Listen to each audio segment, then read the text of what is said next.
Burning stocks में sir सबसे पहले आज एक जेएसडब्ल्यू सीमेंट पे आपकी राय दीजिए। एक ब्लॉक डील हुई थी शुक्रवार के सेशन में, उसकी डिटेल्स आए हैं। स्टॉक 1% नीचे है और वॉल्यूम्स ज़बरदस्त है सर, 2000% का वॉल्यूम राइज है इसमें। मैंने शायद आपसे पिछले हफ्ते भी इसमें राय मांगी थी।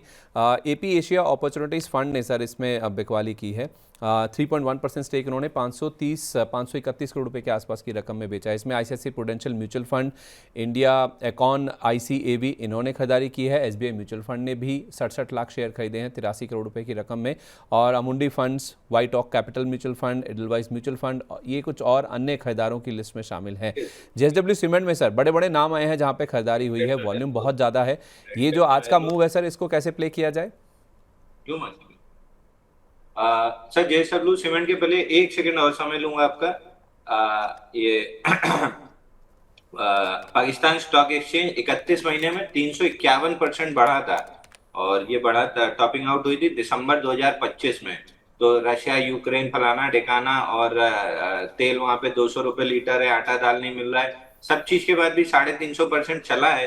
तो व्हाट मेक्स यू थिंक कि इंडिया यहाँ से 30-32 हजार निफ्टी नहीं जा रही है? तो मतलब आईपीटी अगर किसी को यहाँ पे मंदी और ये सब दिख रही है तो एक बार भाई चश्मा और सोच सारी चीजें सही कर लेनी चाहिए।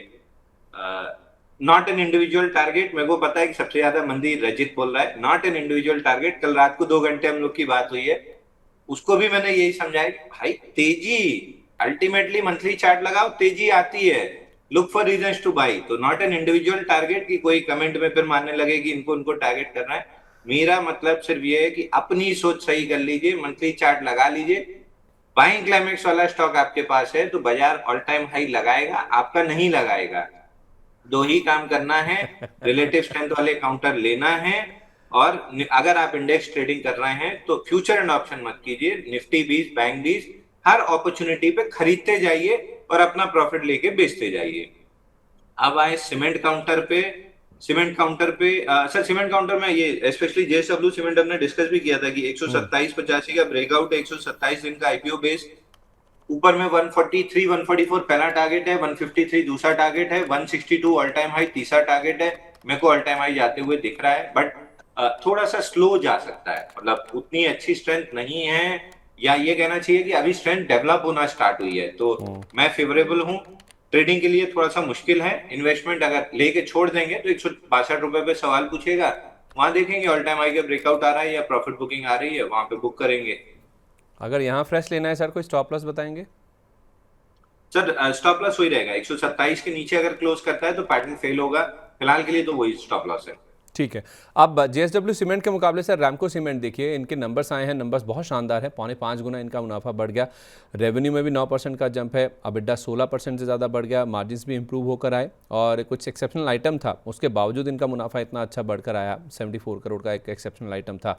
तो रैमको सीमेंट कंपेरेटिवली जेएसडब्ल्यू से बेटर है या फिर जेएसडब्ल्यू अपनी जगह है, रैमको सीमेंट अपनी जगह है?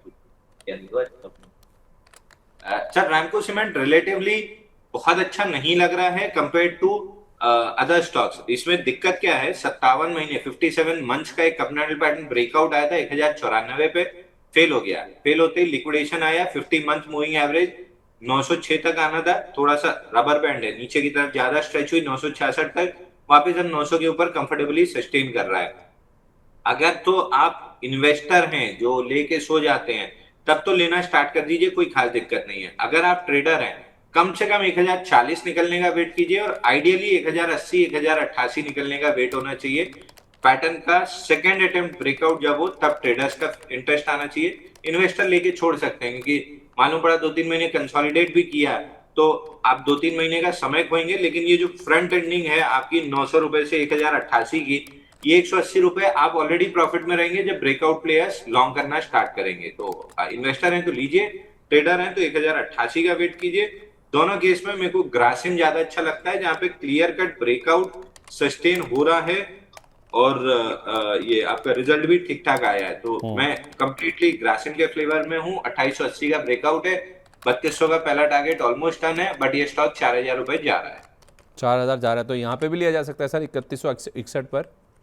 मैं थोड़ा सा मूविंग एवरेज से दूरी है सर, 20 डे मूविंग, क्योंकि ऑफ लेट आप देखिए 4 दिन में 2880 से 3180 तक पहुंचा है, 3190, 400 रुपए चला है। 20 डे मूविंग एवरेज 2950 पे, या तो ये साइडवेज रह के मूविंग एवरेज खींच ले या पुल बैक कर ले। मैं पुल बैक में कम इंटरेस्टेड रहता हूँ।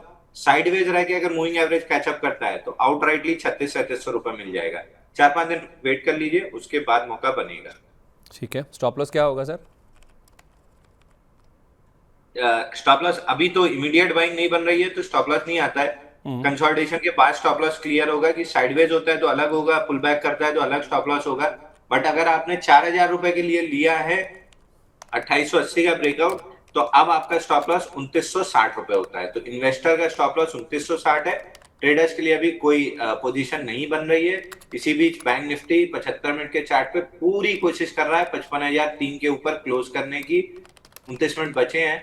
बट इंटरेस्टिंग चीज है, निफ्टी अब तक गैप अप के बाद नीचे आ जाता था, गैप डाउन के बाद ऊपर आ जाता था। आज पहली बार ऑलमोस्ट 4-5 कैंडल पहले 15 मिनट के अंदर स्पेंड करने के बाद हाई तोड़ने आ रहा है। तो आज थोड़ा सा ध्यान रखिए, शायद सेकेंड हाफ बहुत बेहतरीन होने वाला है।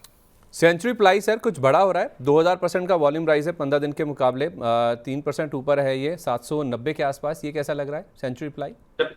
वॉल्यूम बहुत अच्छा है, बेस में इंस्टीट्यूशन कैंडल्स ठीक ठाक नहीं, लेकिन प्रॉब्लम ये है कि उसको रिजेक्ट भी कर रहा है। मतलब अप कैंडल्स पे वॉल्यूम अच्छा था, लेकिन उतना ही बड़ा वॉल्यूम डाउन कैंडल पे भी है। फॉर एग्जांपल 4 फरवरी 308% वॉल्यूम से गिरा, 11 फरवरी 1448% वॉल्यूम से गिरा, 27 मार्च 984% वॉल्यूम से गिरा। तो अप डाउन कैंडल में बराबर मतलब बराबर वॉल्यूम है, तो ऐसे बेस को मैं नहीं पकड़ता। अगर आपको पकड़ना भी है तो 835 के ब्रेकआउट के बाद ही पकड़िएगा। आज जो अच्छे रिजल्ट के बाद भी नहीं आई मूव, उसकी वजह यही है कि अप डाउन कैंडल्स पे वॉल्यूम सेम है, यानी बेस में कहीं भी इंस्टीट्यूशन वॉल्यूम नहीं है। ठीक है, ओके। इसके अलावा एक बार सर आप सेंचुरी प्लाई के साथ साथ मिंडा कॉप भी देखिए, इनके भी नंबर्स आए हैं। 1.5% ये स्टॉक ऊपर है नंबर्स के बाद। 735% का वॉल्यूम राइज है सर। ऑटो एंसिलरी में अगर कोई बेस्ट पिक चुनना हो तो क्या मिंडा कॉप हो सकता है? सर मिंडा कॉर्प लग तो ठीक रहा है, लेकिन मिंडा कॉर्प के साथ दो दिक्कत है। एक तो ये ब्रेकआउट पॉइंट पे आके खड़ा हुआ है 615 के। दूसरी दिक्कत ये है कि रन अवे मूव है। तो मैं ये नहीं बोल रहा हूँ ब्रेकआउट आएगा नहीं या फेल हो जाएगा, बट अगर आना है, अच्छा ब्रेकआउट आना है, तो 628 के बाद 5-7-8 दिन कंसोलिडेशन की जरूरत है। उसके बाद ब्रेकआउट आता है तो फिर बढ़िया फटेगा स्टॉक। तो वॉच लिस्ट में बना के रखिए, इमीडिएट बाई नहीं बनता है। ठीक है। आरसीएफ सर आपने दिया था एक, जेएसडब्ल्यू सीमेंट, हमने जेएसडब्ल्यू इंफ्रा की बातचीत करी थी, नोवोको विस्टास आपने बताया था, कोई अपडेट सर उनमें? सर लगभग आज तो बाजार तेज है तो सभी ऊपर खुले होंगे। बाकी होल्ड करना, सीमेंट स्टॉक अगर आपके पास है तो आपको होल्ड करना चाहिए। फर्टिलाइजर स्टॉक में थोड़ी सी मोमेंटम मुश्किल हो रही है बनना। आरसीएफ 130-40 का ब्रेकआउट तो है, टिक भी रहा है उसके ऊपर।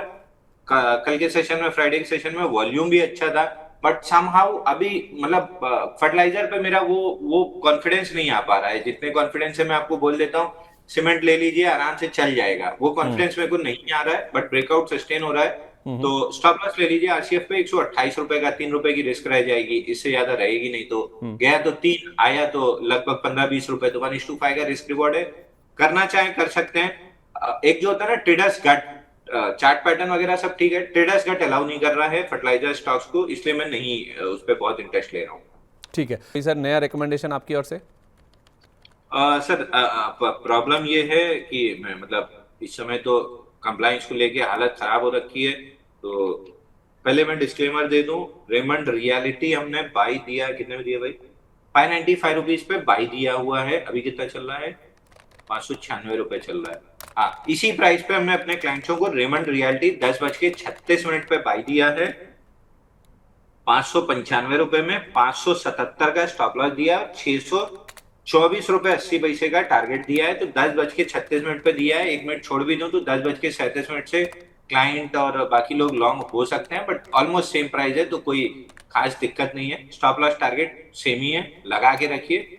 गया तो मतलब 1 आवर मिला तो 2 आवर, 1:2 का रिस्क रिवॉर्ड बैठता है। ठीक है, ओके, बहुत धन्यवाद आपका सर। कोई और डिस्क्लेमर बाकी जो स्टॉक्स डिस्कस हुए हैं? स्टॉक या इंडेक्स जो भी डिस्कस किया सर, कोई भी पर्सनल पोर्टफोलियो में नहीं है, बट कंपनी, क्लाइंट और दर्शकों के पास जरूर हो सकते हैं। बाकी किसी तरह का कोई कॉन्फ्लिक्ट ऑफ इंटरेस्ट नहीं है।